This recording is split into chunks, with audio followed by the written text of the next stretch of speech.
বন্ধুরা, good morning. Papai Sonai lifestyle ব্লগে তোমাদের অনেক স্বাগতম আর অনেক ভালোবাসা জানিয়ে আজকের ব্লগটা শুরু করছি। কেমন আছো তোমরা? আশা করছি তোমরা খুব খুব খুব ভালো আছো আর আমিও খুব ভালো আছি।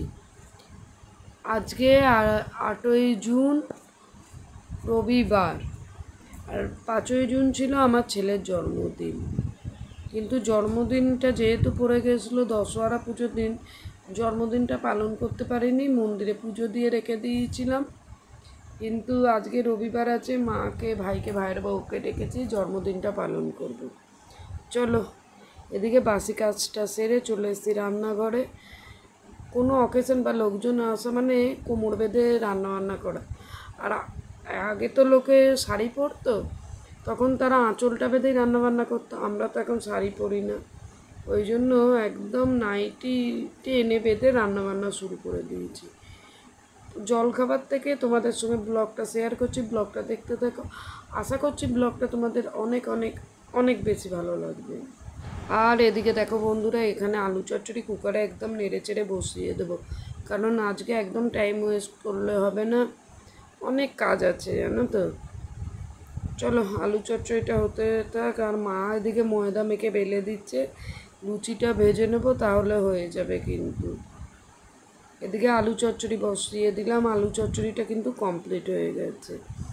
এই লুচি ভাজছে, আর ওদিকে পোলাও হবে, ভাত বসিয়ে দিয়েছি। মানে একদম দেরি করলে হবে না জানো তো, একটু তাড়াহুড়ো করছি। জলখাবারটা সময় মতো খেলে না সবাই, তাহলে দুপুরের খাবারটাও ঠিকঠাক করে খেতে পারবে।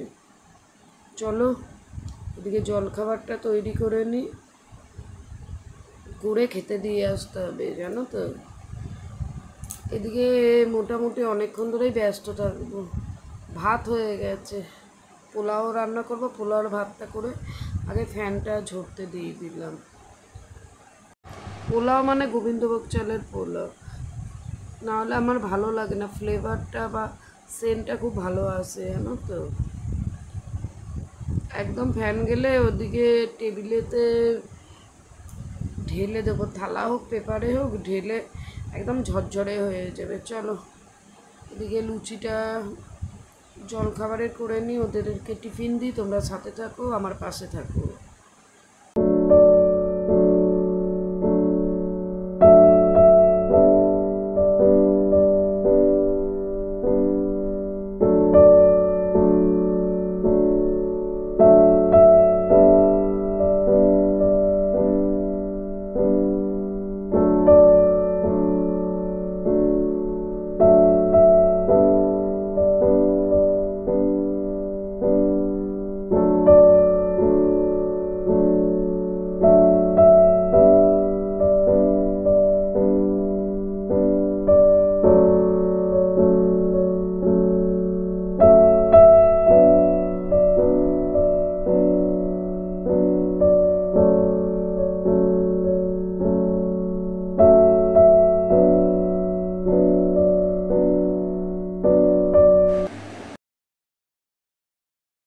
আর ওদিকে দেখো পোলাওয়ের ভাতটা করে ছড়িয়ে দিয়ে এসেছি, আর এদিকে পায়েসটা বসিয়ে দিচ্ছি।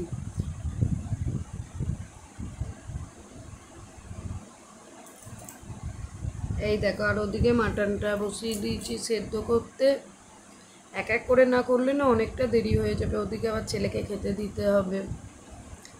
এদিকে দুধটা ভালো করে জাল দিয়ে দিচ্ছি, তারপরে দুধটা যাই ফুটে উঠবে তখন চালটা দিয়ে দিয়েছি। এদিকে আলুটা ভেজে নিচ্ছি মাটনের, ভালো করে লাল করে দেখো ভেজে তুলে নিলাম। তারপর মশলাটা কষে মাটনটা দিয়ে দেবো।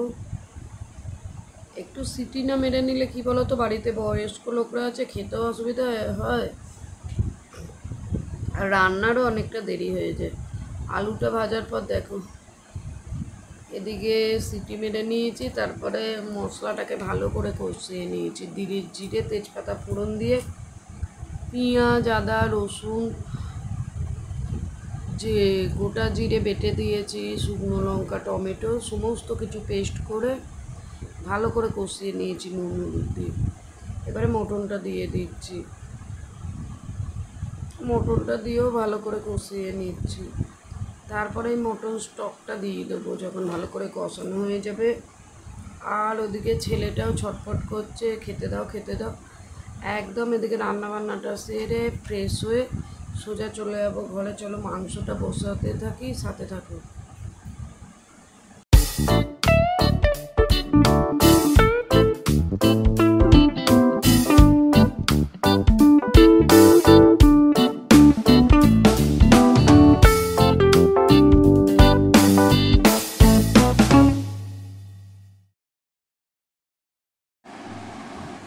এদিকে দেখো মটনটা আমার কমপ্লিট, মানে কষানো, আর একটু জল দিয়ে ভালো করে কষিয়ে নেব।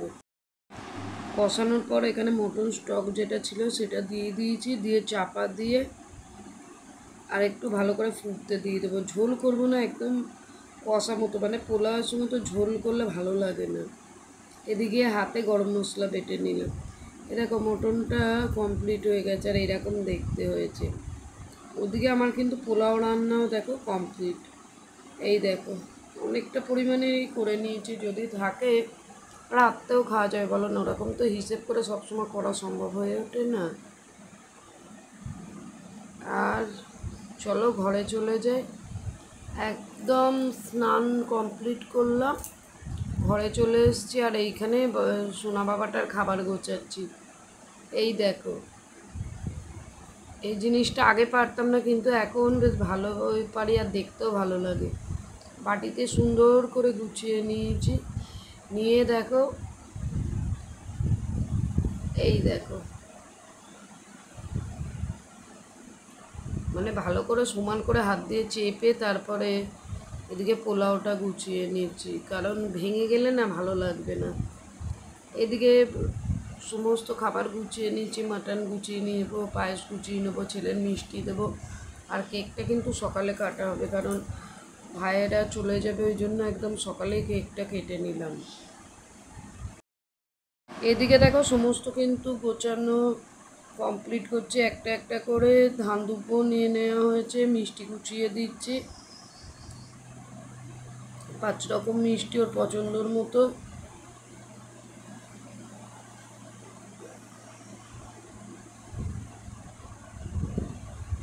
এই দেখো বন্ধুরা, এক এক করে সমস্ত কিছু নিজের হাতে গুছিয়ে নিচ্ছি, তারপর কেকটাও দিয়ে দেবো সাইডে। আর এত পরিমাণে গরম পড়েছে যে চিন্তা করা যায় না, প্রাণ যেন বেরিয়েই যাচ্ছে। এক এক সময় মনে হচ্ছে না যে মাঝে মাঝে বৃষ্টিটা হলে ভালোই হয়। চলো এদিকে তো এই পর্বটা শেষ, কেকটা গুছিয়ে নিই। আর এদিকে দেখো সুন্দর করে কেকটাও গুছিয়ে নিয়েছি একদম ভালো করে। আর এরপর হবে কেক কাটিং, হবে আশীর্বাদ পর্ব হবে। ব্লগটা আর বাড়ালাম না, অনেকটা বড় হয়ে যাবে। ফার্স্ট পার্টটা তোমাদের দিলাম, সেকেন্ড পার্টটা নিয়ে আবার খুব তাড়াতাড়ি চলে আসবো। তাহলে দেখতে থাকো, আমার পাশে থাকো, দেখা হবে তোমাদের সঙ্গে নেক্সট ব্লগ।